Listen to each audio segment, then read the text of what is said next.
Yohana 16 mstari wa 7.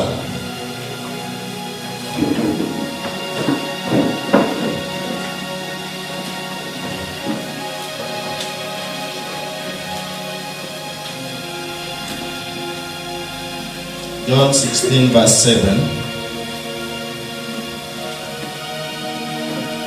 Na nitasoma.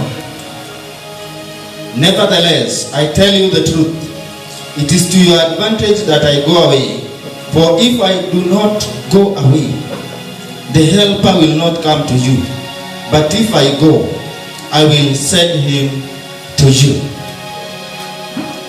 Naona ya kwamba Yesu alikuwa amehudumu katika dunia na ilikuwa imefika wakati wa kumwambia kanisa lake kwa heri. Kwa muda mchache anawaambia kwa heri. Lakini ilipofika hiyo wakati akawaambia, hata kama mna huzuni ninaondoka, ni vizuri, ni vyema niende, kwa kuwa ni kwa faida yenu, si ndio? Kienda John 14 verse 7 tutaelewa ni kwa nini anasema ati ni kwa faida yetu.